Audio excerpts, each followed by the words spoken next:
A group of young men last week asked me, are we close to the last hour? Because we heard on YouTube and I don't know where else that now it's close to the end of the world. And subhanAllah, I remembered this exact incident that happened through obviously Hadith of the Prophet ﷺ at the time of the Prophet ﷺ, which is in Bukhari and similar like it in Muslim, where a man entered, who was a Bedouin. He entered when the Prophet ﷺ was with his companions, probably in the mosque, and he asked him, Ya Rasulullah, mata as-sa'a? O Messenger of Allah, when is the last hour? The Quran and the revelations which Allah had sent down beforehand, the Gospel and the Torah and all the other books and scriptures sent upon the prophets, tell us that this world will come to an end, and it is called the last hour. So when you hear something like that, it triggers an emotion. When is the world going to end? And then you find that people often go into guesswork.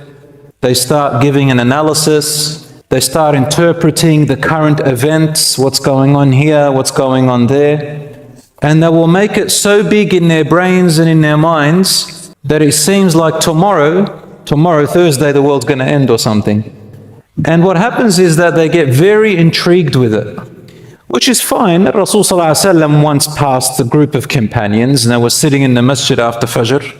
And he said, what are you talking about so intriguingly? And they said, we were talking about, Ya Rasulullah, the last hour and its signs and everything. And then he sat them down and he told them a few things very simply. But going back to this hadith, this man who came and said, Ya Rasulullah, when is the last hour? Rasul ﷺ immediately replied to him by saying, Waylak, woe to you. Now, woe to you is a negative word.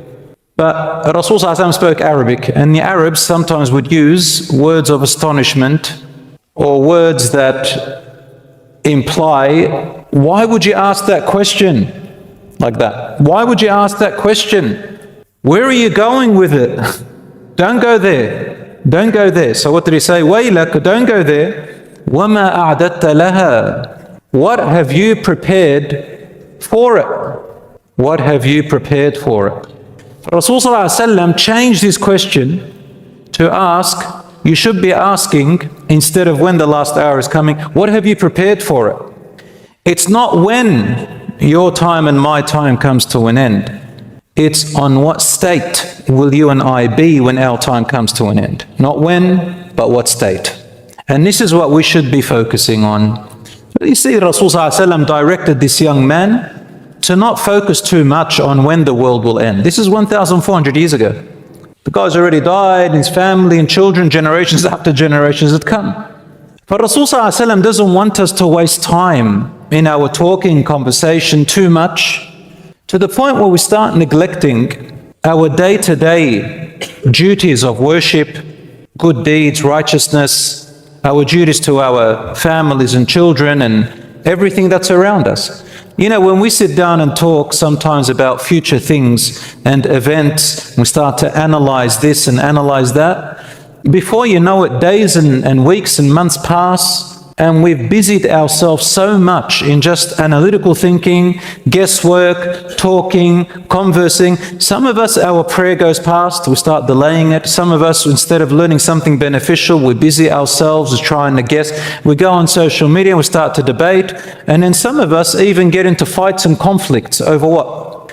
We've got to be very careful and go back to the reason and purpose that you are here.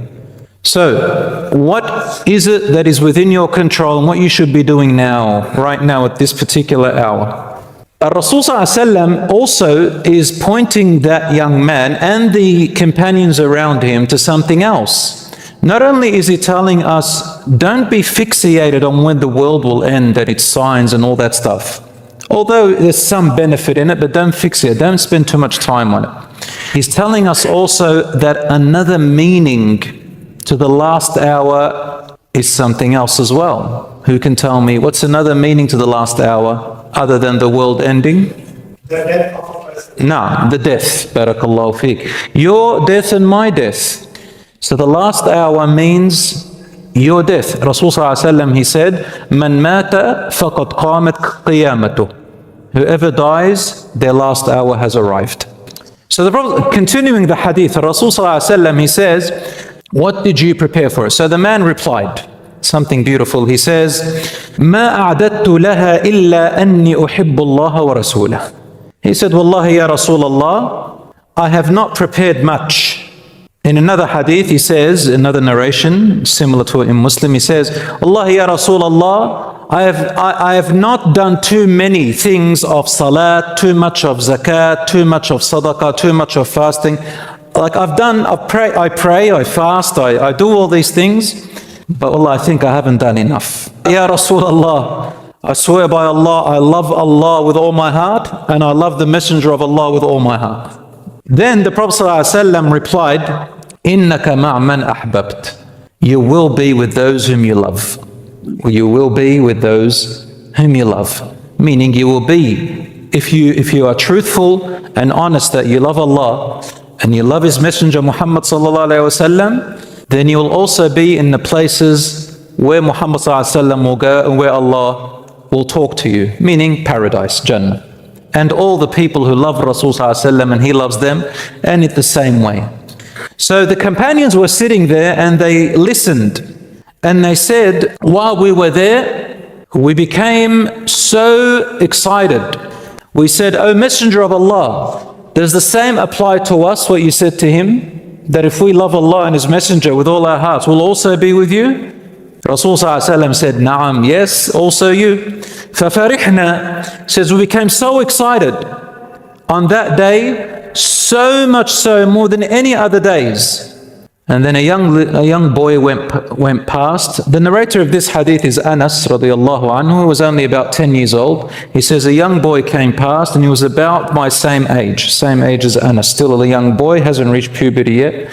Rasul sallallahu alaihi wasallam wanted to teach them something further, and he said, "See that boy, if he is to live on after puberty and becomes a man, the hour will come before he reaches old age." The hour will come before he reaches old age. Which hour is Rasul sallallahu alaihi wasallam talking about here? Death, his death. So that boy is saying he may or may not reach old age, and his hour will come, and some of you will still live on. Again, he's turning their direction from the world. The world is for Allah, don't worry about the future. And you, that boy who you see who is younger than you, his end will come before yours, possibly. And you will live on. So don't make a calculation of just because you're so young, you have so much time, and just because you're old, it means you have little time. Yes, generally that's true. Generally speaking, young people do have a lot, inshallah, to look forward to. And an old man has probably more time as you get closer. But Rasulullah is telling us, don't sit there with that mindset. Don't sort of calculate as if you know what your future is holding. Today is the day. What do you owe of your worship? What should you be doing right now? Do it.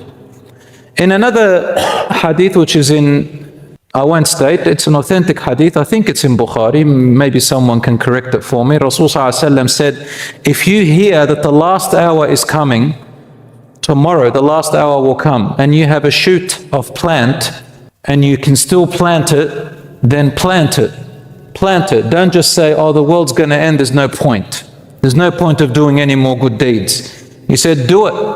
For the truth is, there's still a lot of good life that's coming for people ahead. What's he saying? He's saying two things. Number one, don't just believe everything you hear. There are more rumors than truths. And 90% of information that you receive is misinformation, and most of it after a few days you'll forget about it and it didn't really mean anything. It's just people carrying interpretations and giving their own, probably based on agenda or desires, or maybe just to show up, or maybe to get likes and views on social media or something like that. and then you just forget about it. For Rasul ﷺ says, don't hold on to people's words and interpretations, misinformation, things that waste your time. You can do a good deed right now, and you have that shoot of plant right in you. You have it. This is in your control. Can you do something with it? Do it. You have your health, you have your money, you have your house, you have freedom, you have security, you have whatever you have, brothers and sisters. Think what you can do with it that pleases Allah subhanahu wa ta'ala. Don't sit there giving up hope and saying, oh, the world, come, this is the Qiyamah, this is the last hour. I hear this all the time. Something happens, they hear the news about it, suddenly people almost are about to get into a state of depression. What's the point? There's no hope. Ya Habibi, and alhamdulillah, you got within your capacity, you can do things. That's all Allah is asking about from you. Some people start to go outside of their lane and they start to accuse scholars and sheikhs and da'is, and they start to talk about this person, that person. They accuse them of being this and being that, and subhanallah, even backbiting, probably eating the flesh of people, and just throwing around words out of emotion. Instead of using that time beneficial, they just lost their rewards, and they took the sins of other people.